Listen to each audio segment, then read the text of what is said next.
Hand engraving may seem like it's becoming a lost art. However, with people who are as talented and passionate as master engraver Melissa McMinn, it will not only live on, but will continue to advance with her ideas on innovation.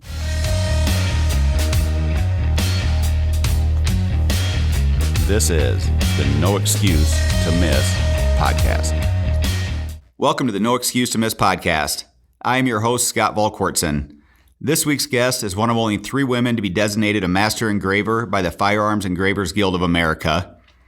In 2020, they also awarded her the Best Engraved Handgun at the FEGA convention. Welcome to the show, Melissa McMinn. How are you doing today? Great. How are you, Scott? I am doing well. Thank you for taking the time. Awesome. Like we were just talking about, I know you're busy, so I really do appreciate this. I appreciate you having me on. I'm excited about the chat. Well, I have so much to get into, but I want to start with, as I was doing my research on you, I came across the Cabot 1911 that you did the When the Levee Broke engraving pattern on. Uh-huh. How did that whole project come about? That's an interesting one. I had probably had that idea rolling around in my head for probably the better part of 15 or 20 years. Oh, wow. Yeah, it was, I would kind of credit that design being what kind of spurred me to learn how to engrave in order to create it. I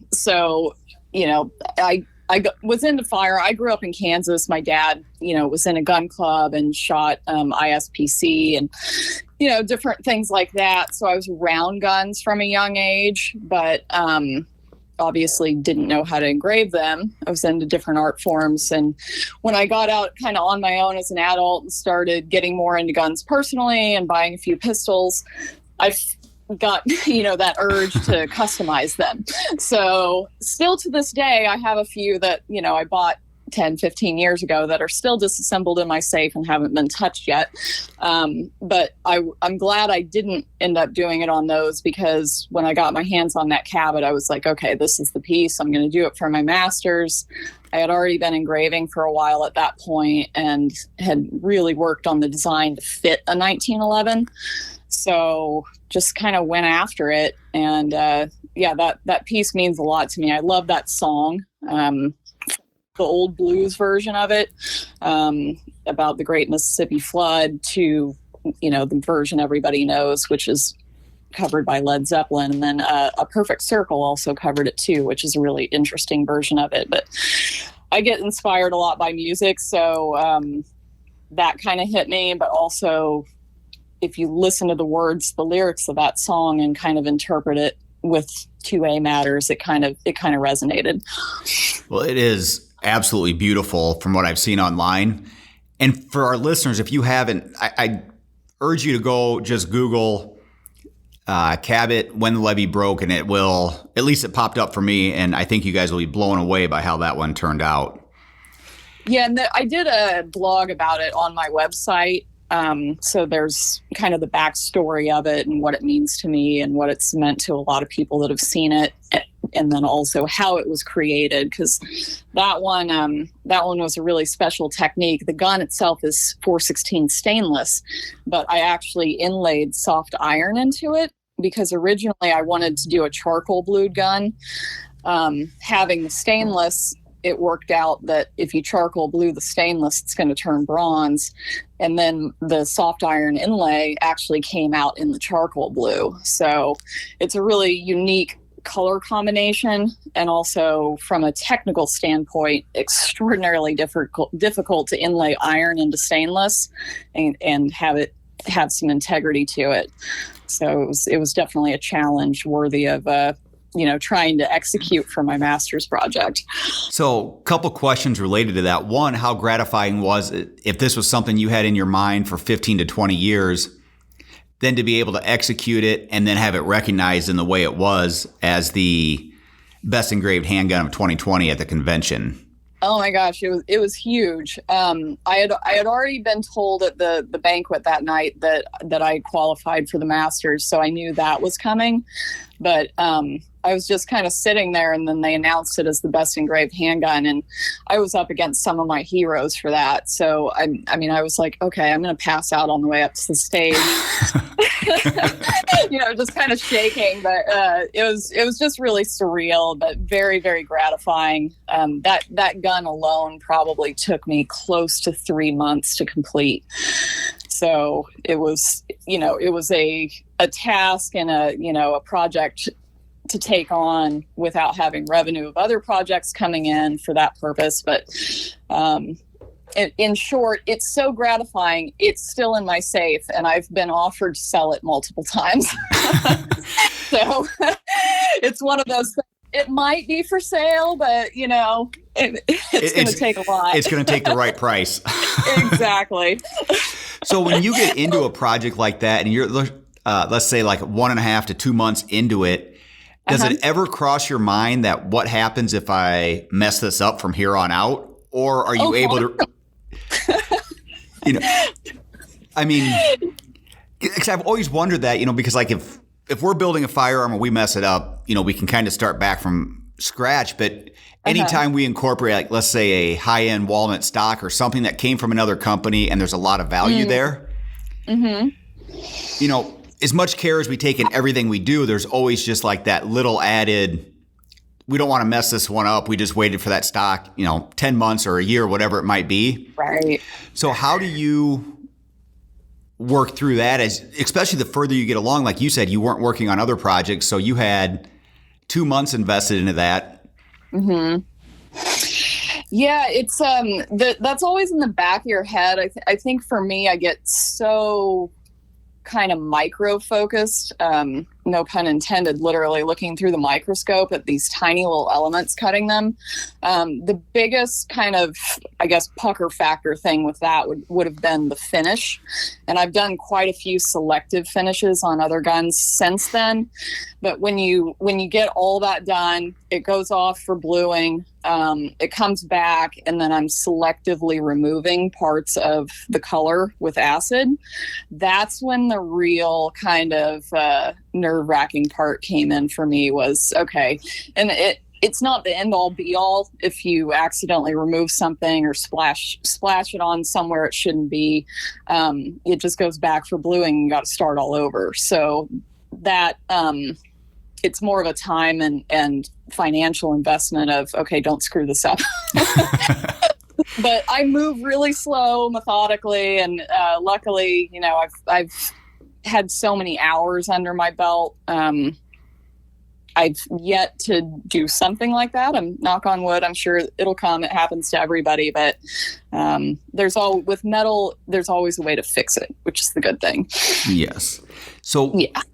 When you're doing something like that, you said you move very slow and methodical. Is there like a certain time frame that you can only, like, I'm only going to work X number of minutes or X number of hours at a time before you have to just take a break? Oh yeah, definitely. My schedule, the way I try to do it is I try to keep about 3 things kind of in work holding and in the rotation. I only have one scope that I work at, so as long as I keep work holding devices, say I've got a knife going, a 1911, and then maybe a shotgun, I'll have them in various stages of progress so that, if I'm not on, I don't feel like I'm on my game that day, I'm not feeling super creative, I won't do shading that day. I'll put whatever project in the vise that it's just cutting outlines that are on a transfer that I've transferred to the metal, or it's doing background relief or something a little more laborious and tedious rather than like the details where you're really bringing something to life. So I kind of set up my workflow to where I've got that change and that efficiency. If I'm not feeling up to one task, I'll go to the other one. Oh, that makes a lot of sense. Yeah. So I did have one more question on the Engravers Guild. What does it take or require to be considered a master engraver? How does that process look? It's a peer review process of the other master engravers that happen to be at the show that year that you submit. And do you know how many of those there are? I want to say there's somewhere around 40 that are still listed on the website. Okay. I could be off on that slightly. Some of those people might not still be actively taking commissions or working, but they're still keeping up their status with the guild. But yeah, it's somewhere around 40 or so. Okay. Yeah. So your project then goes to them to be reviewed? Yeah, and I want to say there were 12 items that you have to submit. So there's 3 different styles of lettering you have to show proficiency in. You have to show proficiency in gold wire inlay, like say the end of like single action army Colts that you see with the double line around the barrels. You have to do 2 separate widths of gold lines and show proficiency in that. Gold inlaid scrolls, gold inlaid animals with Bellino detail. I just posted, I think earlier this week, the piece that I had done for that, which was a jackalope. You have to also do some background relief, make sure your backgrounds are nice and heavy relief with good stippling across, no big gouges or anything. And then I think that's about it. Okay. You had to do 2 firearms. 2 of the things had to be on firearms to be considered. And then whatever of those qualifications that you didn't have on the gun, so you weren't limited. Like if you were submitting a customer's gun, you didn't have to include something they didn't want. You could do that separately on a plate. Okay. Interesting. So how did you, in researching your background, you were in the biotech industry, if I read that correctly. Yes. How do you move from like doing that out in, I believe, California, and decide that you want to become a full-time engraver? How does... Yeah, that's an odd transition, right? Yes. Yeah, so I had always kind of been into art as a side hustle. Geez, I mean, since I was in college. When I was in college going to school for the sciences, I was learning how to pinstripe and paint hot rods and motorcycles and stuff. It was kind of that like custom culture era when all that was going on the Discovery Channel. So I got kind of absorbed in that, learned that artwork and was doing that on the side. That actually is what led me to California, kind of the custom culture mecca after I got out of school. And I started doing that more, worked at Harley Davidson for a year, and then realized I had to get, a career type job. So that's when I went into the biotech industry and kept painting on the side. I did a little bit of leather work on the side, but neither one of those mediums was completely grabbing me. So just out of boredom, I started kind of going, oh, well, maybe I'll start engraving those guns I've always thought about. So I started trying to kind of learn on my own, which isn't the greatest thing. That's when I met my mentor, John. And then as I was getting better and engraving more as a hobbyist, I ended up meeting my now husband, and he's just like, you want to do this full time, take the leap. So we ended up moving out of Los Angeles up to a ranch outside of Yosemite where I kind of got my start, where we could live on our friend's ranch and, have limited financial responsibilities, starting a business, which was helpful, and just kind of started from there. So it was just taking that plunge of, okay, well, here we go. I'm quitting the corporate gig and going to try this. So worst case scenario, I can always go back to the city and try to get, a quote unquote real job again if it doesn't work out.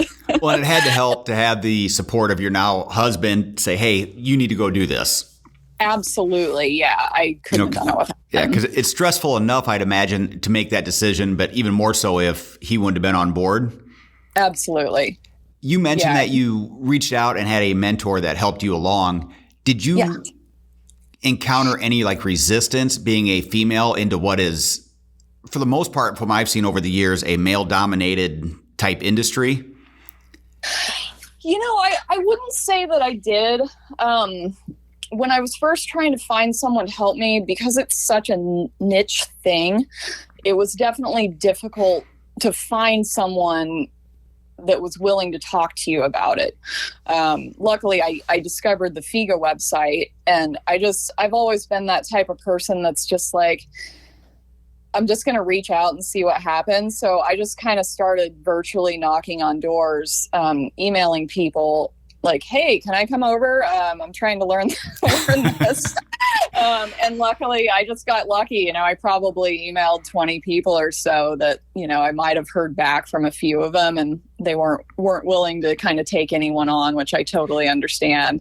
And then this other guy, John Barraclough, we emailed back and forth. He kind of felt me out, made sure I was serious. And I showed him some stuff I had kind of practiced on and tried to get better at. And he realized, I was really into it and really serious. And I just got so lucky that he was willing to meet with me and lived within, I want to say 40 miles of where I was at. So we ended up, usually visiting with each other about once or twice a month, and I'd bring all my stuff down and show him where I'd gotten. Turned out the first time I met him, he's like looking at the engravers I had sharpened, and he's like, oh no. He's like, these are not even sharpened correctly, my dear. So he's like, no wonder the work isn't going smoothly when you can't cut with a tool that's got a chip in the end of it and stuff like that. But at that time, I didn't have a microscope. I just had a set of optivisors. So the microscope really helped with that sort of thing, getting the right tooling, which he also kind of helped me hone in on what I really needed to invest in if I was going to get to the next level. Have you had anybody now reach out to you seeking your advice now that you've been doing this for a few years and had some incredible work and been honored in a couple different places? Do you now have people reaching out to you? Yeah, I get that all the time, either through my website, form submissions, or via Instagram. And I've done my best to answer people on there. Unfortunately, my shop, I only have one bench. My shop is teeny tiny, and I'm not right now set up to have a student, but I've been kind of redoing like what my future business plan is going to be for the next 5 or 10 years. And I think I might try to incorporate some type of teaching somehow to give back, because I certainly benefited from that on my journey into it, both with John helping me out. And then I also took some classes at an engraving school called GRS in Emporia, Kansas. So it would be really nice to be able to actually in person, physically teach a little bit instead of just trying to help people virtually. You can kind of only go so far with that. Yeah, I would imagine there's limitations to how much on something like this can be done virtually or through so many things you can learn through like YouTube, but I've watched engravers in person, and I don't know how you would ever pick up some of the nuances without being in person with them or having them watch you as you. Yeah, definitely. There's different things of, okay, I can't show you what pressure I'm applying, if I'm not in person, or not having the microscope set up with like a triocular lens to where someone can actually see. Like I'll post videos on YouTube, or not YouTube, Instagram, where I've kind of taken a sped up version of like shading or something, but I don't have a triocular scope, which would be where I can put a camera in one of the oculars so you can see what I'm actually seeing. So it makes it even difficult that way to show someone, because it's a different frame of reference from a different distance and different lighting. So it's definitely a challenge. It works a lot better in person. And for those that don't know, I feel like hand engraving is kind of becoming a lost art. You see a lot of places that'll do like laser engraving or even machine engraving. But like to the trained eye, and for those that don't fully understand, what's the main difference that you see when somebody's doing hand engraving? There's some lasers out there now that they're able to get some depth to them. But I think the difference is really, and it's more in person that it's appreciable, is there's just a different feel to it. A laser isn't going to be able to facet a cut, and polish the tip of the graver to where you're getting that jeweled edge, to where when you're turning something in the light, your eye is seeing all this shine and sheen and just kind of different prismatic effects of the metal. A laser is just never going to be able to achieve that. I've had some people send me laser engraved stuff, and I don't do this anymore, so don't email me about it. When they send me laser engraved stuff and they want it fixed, it's easier for me literally just to take a piece of 600 or 1,000 and completely sand it off and redo it. Because even if you hand chase a laser, to me, you can still see that kind of burn on the surface that the laser created rather than actually engraving. So I actually resent that they call it laser engraving. I'm like, it's not engraving. You're not cutting away the metal. You're just burning the surface. So us engravers have debates about that. And that we even talked about something the other day internally here is, the one thing about an engraved piece is people are going to take that and analyze it from every single angle, from every single lighting condition. There's not much else that's done where it's going to be analyzed or scrutinized quite at the same level as a hand engraved firearm. Right. Yeah. That's definitely intense. Like when I'm showing pieces to clients that I've done to sell, or it's the client's first viewing of a piece they've put this huge investment in, it's definitely, this isn't like oh yeah, that looks great, it's done. It's an hour or 2 hours meeting. I usually bring loops or optimizers and stuff. Although some engravers would kind of argue about that those are tools in order for us to create the art, but it's not how it's meant to be viewed under magnification. But I just think it's cool when you can look and see at detail, at magnification of how it was created, and then also kind of remove that magnification and look at it with the naked eye, how it was intended. Yeah, and I imagine you have to have a lot of confidence in your work to hand a customer a loop and say, hey, take a look. Yeah. I didn't start out doing that, trust me. That came later. So if somebody comes to you with a new project, how does that look? Do they just give you an idea that they have, or do you try to find out some background of what they're looking for, or like a theme? Or how does that entire process start and then look? It varies depending on the client.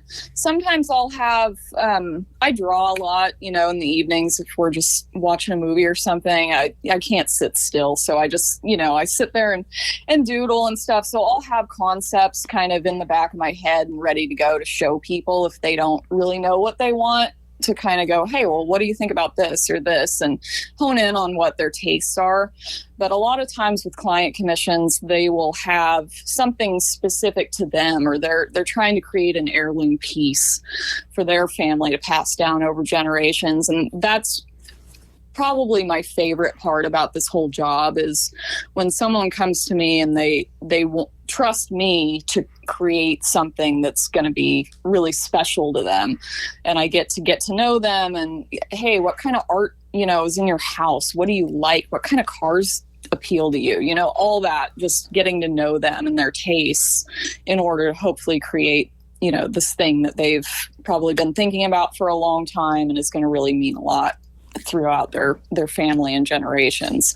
And like you said, I would almost imagine that too. Sometimes, they have a general idea of what they want to do with it, but they may not even know what they want until they start seeing it.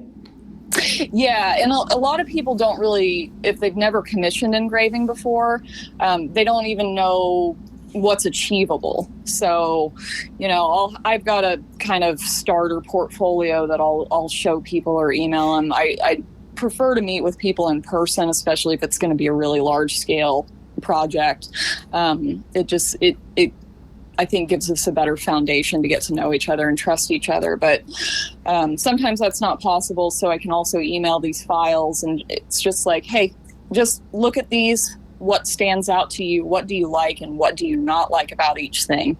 And just a couple quick sentences, on each thing. And that really helps hone in what can be done, time and budget wise, or whatever substrate we're working on.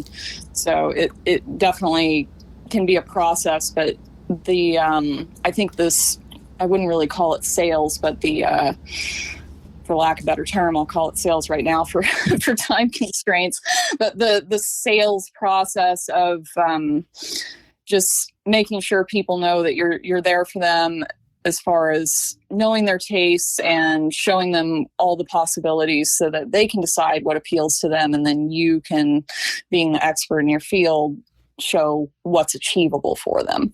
And then do you give them just like an estimate, or is it a, like a firm price that you give them, or just kind of a ballpark range of that? I try to give people the price that it's going to be. Okay. There's a couple caveats. I always tell people, especially if it's some firearm that I haven't worked on that specific model. Like I just finished up this little snub-nosed Colt that the cylinder of it was the hardest thing I've probably ever cut. I don't know what kind of stainless they made that out of or what hardening process, but I've cut some hard stainless and that one took the cake.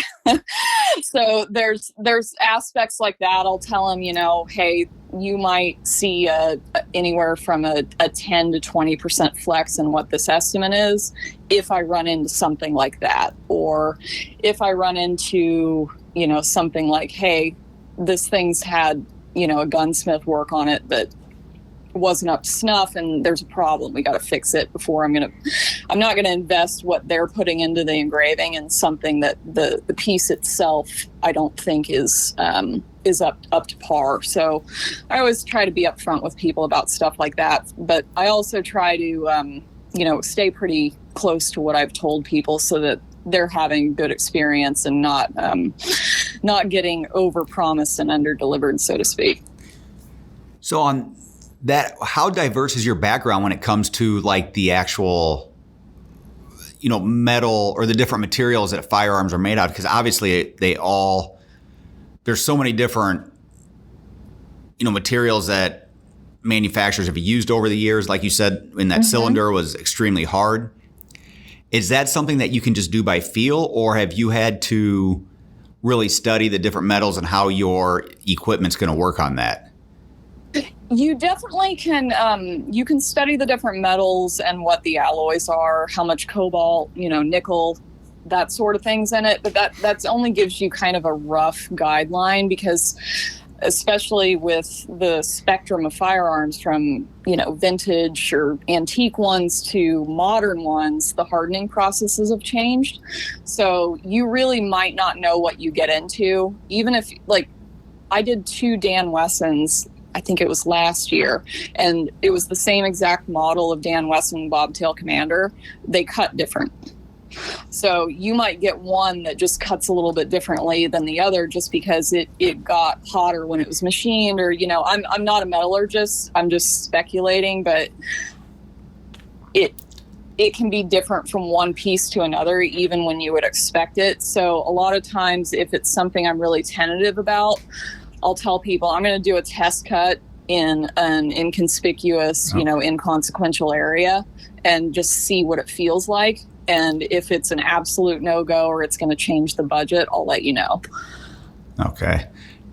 Yeah, because, like you said, obviously our heat treating techniques and everything have gotten much better and more dialed in now versus 50 or 100 years ago. Yeah. And the one thing that I've always noticed about our industry is it seems like everything is cyclical. And you could probably say that about just about every industry. But it seems like, over the last maybe 10, well, probably longer, that 20 years, that most things have gone to like the more tactical look, the polymers, all those different things. Mm-hmm. Do you think that eventually we'll see a resurgence of back to more traditional looking firearms, with the case hardening, with the bluing, and then some of the, beautiful engraving that you guys do? I would certainly hope so. I'd like to be a part of that, definitely. I look at a lot of the really high-end stuff coming out of Europe, and I'm just like, why isn't this coming out of America, But I think there's a place for all of it. There's definitely, a significant investment, both time and money, for those more elaborate pieces, the case hardening and the selective finishes. So there's definitely always going to be a niche for that.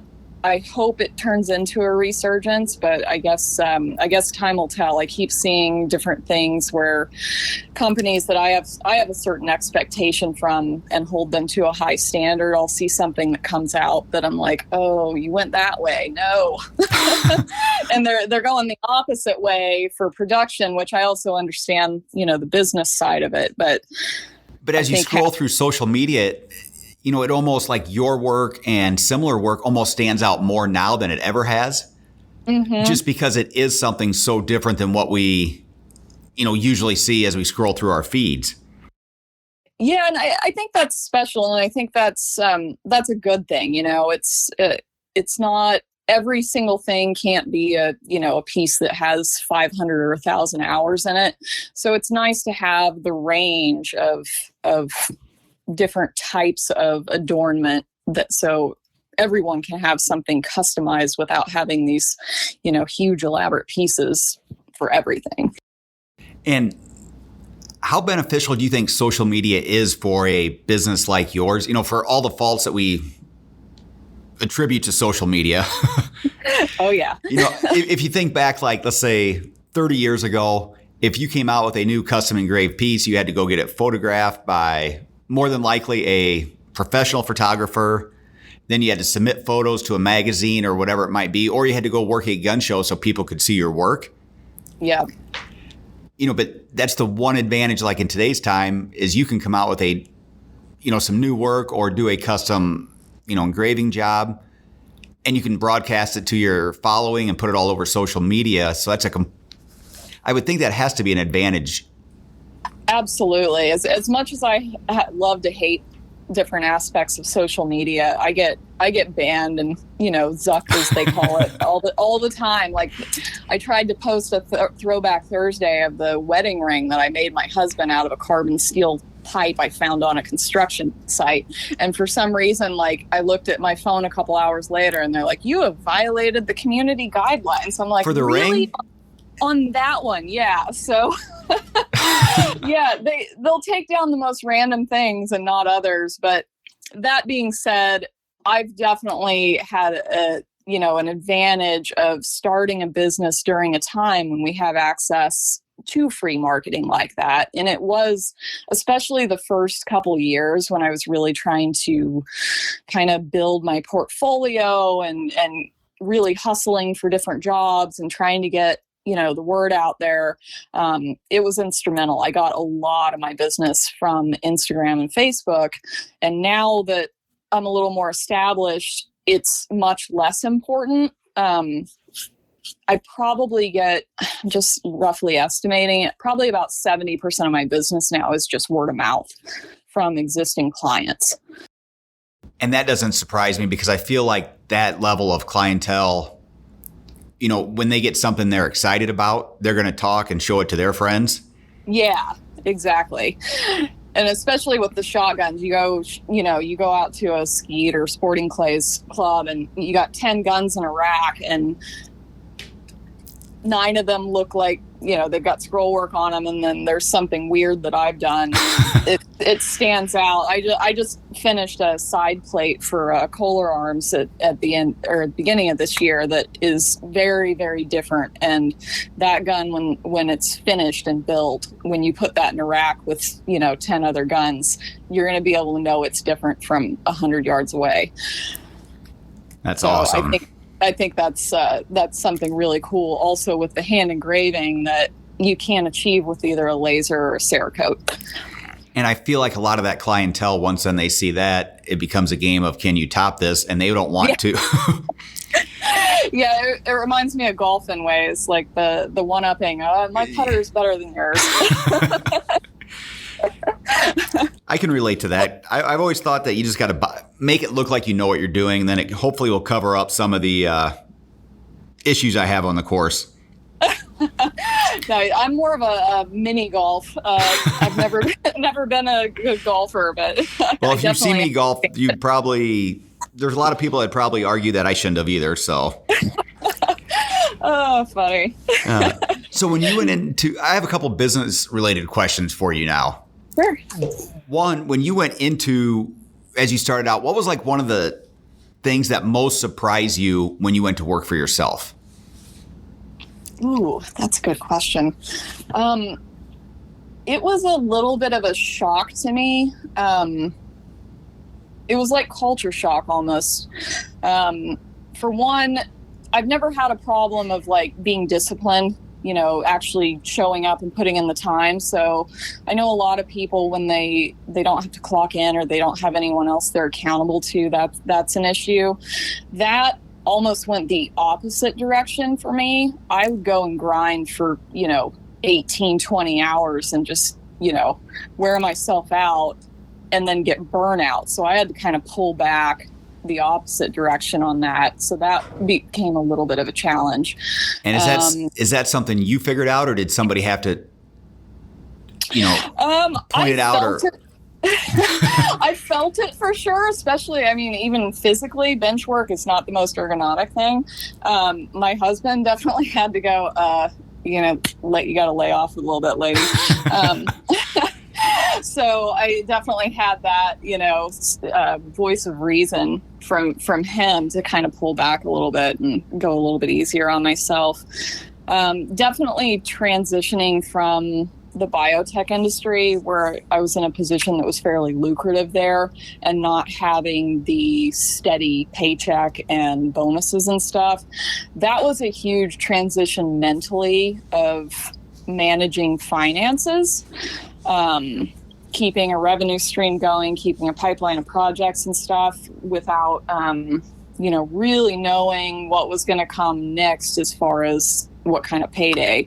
So that was the biggest challenge for me, is I think adjusting to that kind of ebb and flow of finances once you're self-employed. So early on, as you tried to adjust to that, did you require like deposits when people commission new work? Yeah, and I still do.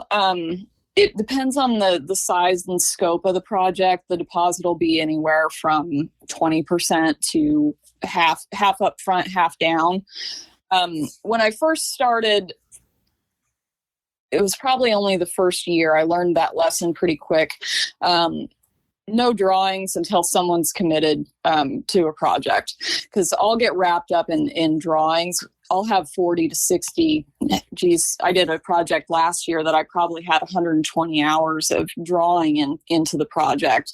So if you start getting wrapped up into that and you haven't taken a deposit and someone pulls back, you just went, 2-3 months without a paycheck essentially. So well, and that's what I didn't know if early on that, you were just, trying to make sure you had enough work to keep you busy, that you were willing to, dive into some of those without doing that, but I guess I had no idea that you would have, like you said, 120 hours just in the drawings to get to the point of before you ever engrave anything.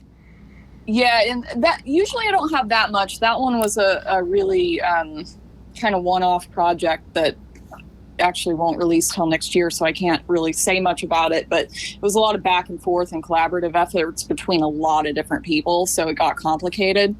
When I first started, though, to get to your question, I kind of looked at it as paying my dues. If I lost a couple things that I had put time into, that was just kind of the cost of doing business to get started, because I didn't have a huge portfolio of items to show people yet to kind of justify why you're paying a deposit up front.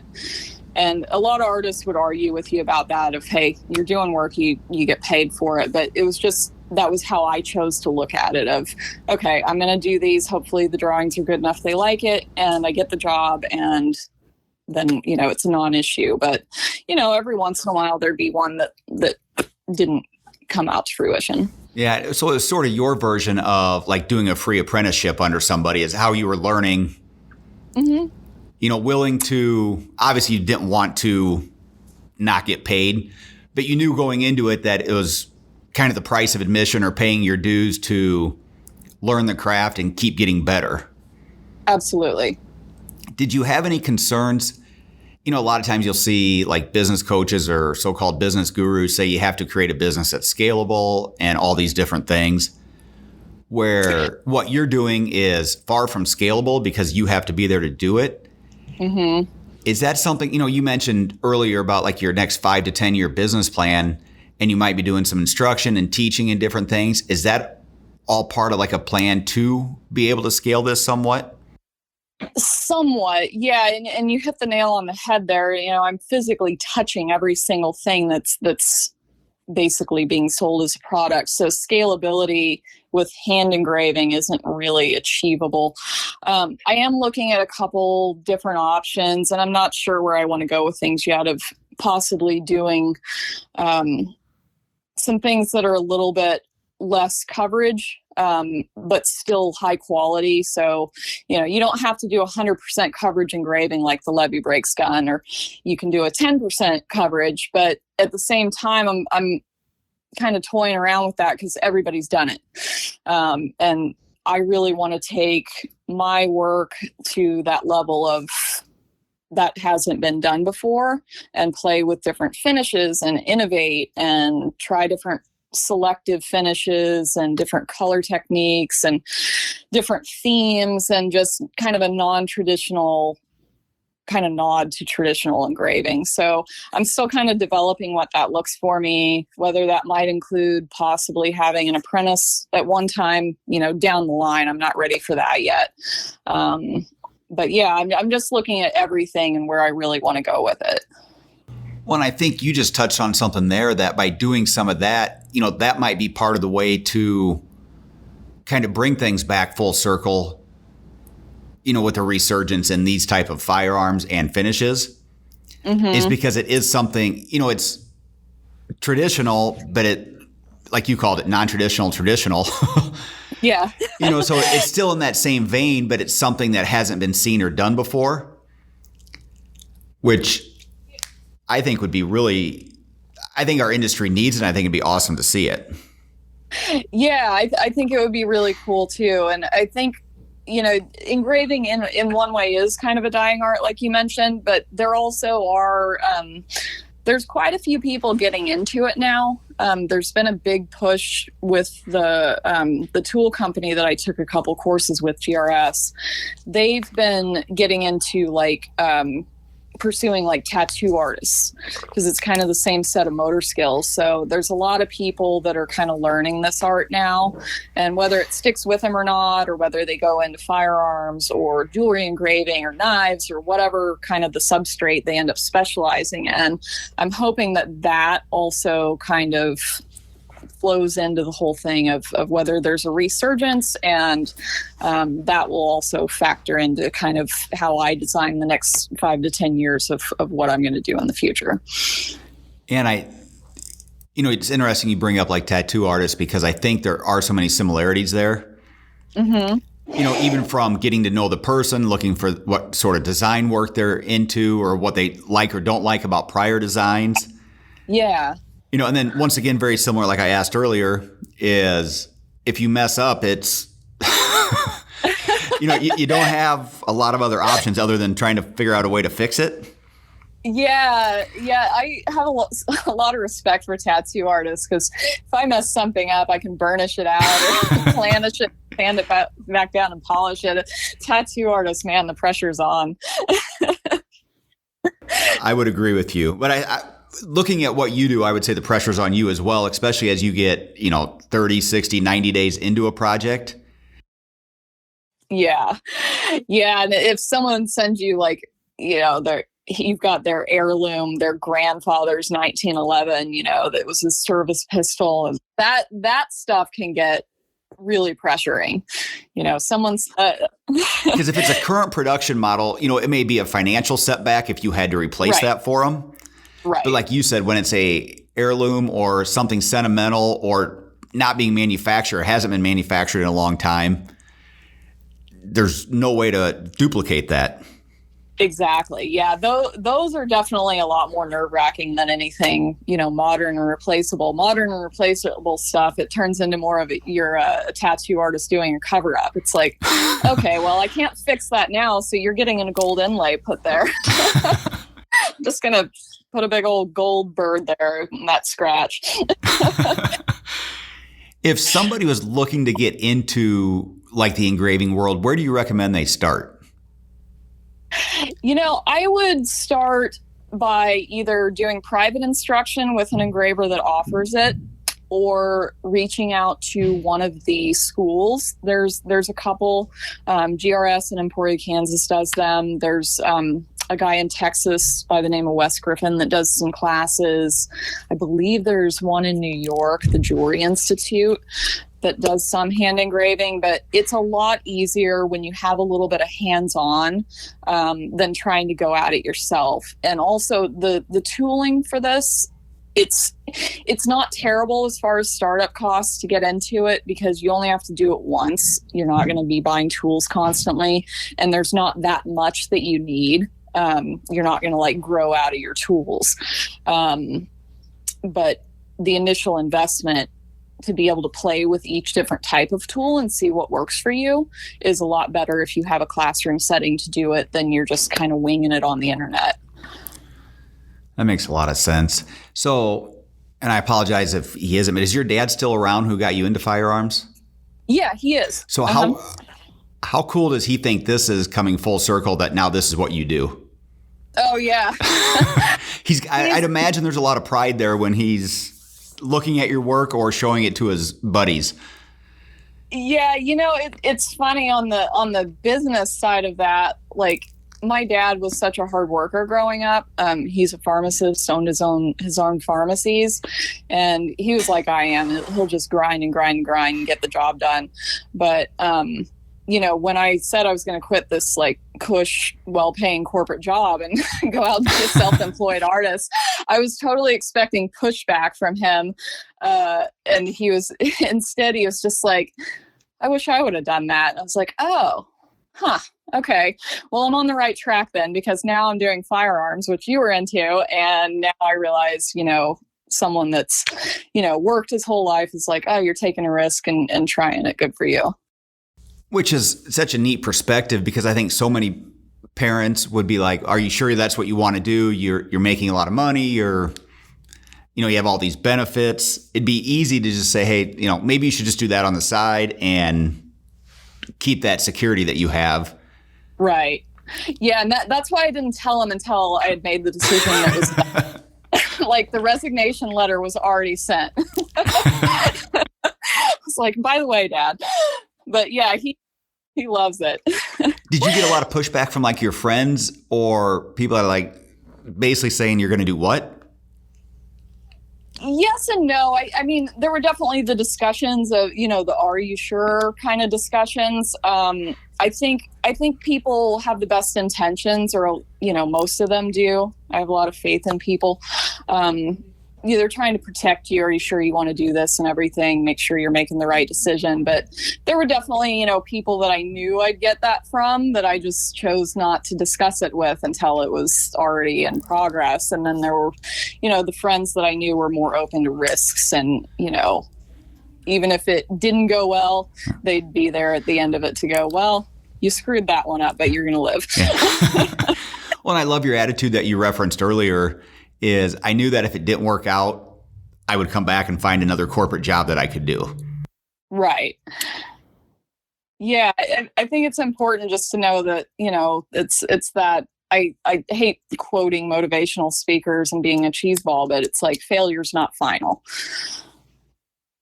And then you would always live with, that regret of what would have happened if I would have gone out and done that on my own. Yeah, exactly. So is there a dream gun that you would still like to do? The pinnacle, I think, of firearms adornment would probably be universally recognized as like maybe a Wesley Richards. I'm kind of going through a time right now where I'm like, why isn't there a Wesley Richards equivalent of an American gun? So I'm kind of pushing some of my my clientele right now to let's up the ante a little bit and let's go really over the top.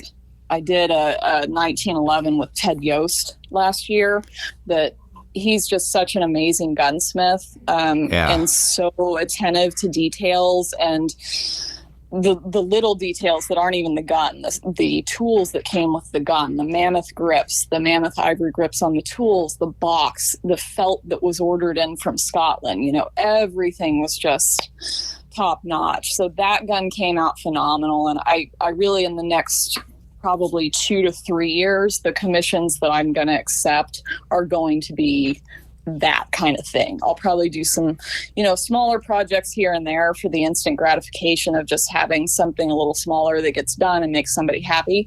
But the ones I'm really going to throw myself into are going to be that over the top, walnut case, Scottish felt, that sort of thing. And like you said, it's attention to every single little detail. Yes. Where if it's going to be an heirloom or, somebody is investing their hard-earned money, you want every single little detail to be taken care of. Yeah, I want every time they open that box and look at it to almost see something new that they didn't notice the first time, or that they appreciate in a different way each time they look at it. Because I would imagine a lot of, like that type of customer, they have a lot of other nice things that they can show people. But if you can get, there's got to be a sense of pride that when, they're showcasing different things that they may own, that this is going to come out of the safe. Right. Yeah. I have kind of a range. Sometimes I'll have a customer that they've been saving to do something hand engraved for 10 or 20 years. And that's it. That's their thing. That's the one thing they've wanted to create and have. So that's going to be the thing they show people. And then I've also got the clientele that's collectors, and they've got a whole gamut of things that they've accumulated and had commissions. So there's both. And I want each piece to be just as special for one versus the other. Well, I think it's that passion that you have that makes your work stand out so much. Thank you so much. Yeah, just in seeing what you do online, it's absolutely beautiful. So I really appreciate you taking the time to sit down and talk to us. Oh, I really appreciate it. It's been really fun to talk to you. Where can people find your work? What's the best place? I know you have the website. Can you give us that? Yeah, the website is Melissa M Studios, and that's M as in Mary, .com, melissamstudios.com. And then I also have my Facebook and Instagram pages. And if you search melissamstudio.com, they'll come up on there as well. And I do my best to update the website, but I am a one-girl show on literally everything. So about every 6 months or so, the website will get updated, but Instagram's really the most up to date. Quick question on that. Do you take all your own pictures, or do you have somebody do that for you? I take most of them. Thank goodness for these little things called smartphones that I also love to eat. But yeah, it's amazing how much of your business you can run from that thing. Some of the really upscale projects like the Yost gun and probably one of the Kohlers that I just finished, I probably will try to have that one professionally photographed once it's done and complete, because I think it justifies more than an iPhone shot. And I know one other question we're going to get is, what does your current backlog look like if somebody was to contact you? That's a tough question right now. I've got like 6 different people that I've told I'll give them a final decision next month on what I'm accepting. Next year is going to be a little different for me because the project that I did, I can't talk about yet, is going to release next year. So I'm going to be doing some things in relation to that are going to take me away from the bench. So I won't have as much time there. But I guess long story short, it depends on what day you ask me and how interested in the project I am. But it's usually about 1 year to 2 years if I commit to your project before I can take it in. Well, and I'm guessing if somebody would have told you, it was 2016 when you went full-time, correct? Yes. That if somebody would have told you were a year out and turning down projects, you would have taken it. Oh, yeah. Absolutely. Well, congratulations to you on your success. Like I said, your stuff is just phenomenal to look at online. And do you do, last question for you, do you ever set up like at any shows or anything where people can see your work in person? I haven't, because I've just been so backlogged with projects. I haven't had to do marketing, but I actually, I'm just talking with a rifle maker friend of mine. I think we're going to do Sheep Show in 2024. Oh. So I'm hopefully going to have some things in my possession at that time I'll actually be able to display. So it'll be nice to get out and do a show again and talk to people. Yeah, because I'm sure as good as, or as nice as the pictures are, that seeing it in person would have to be a couple steps above that. Yeah, it's a whole different appreciation. You get to see the facets and the depth and see the color roll off of it as you turn it. It's really exciting. Well, awesome. Well, thank you again. This has been fun. And thank you. Thanks so much. Thank you to everybody that has listened. I appreciate it. If you ever have any questions or suggestions, hit us up at podcast@volquartsen.com.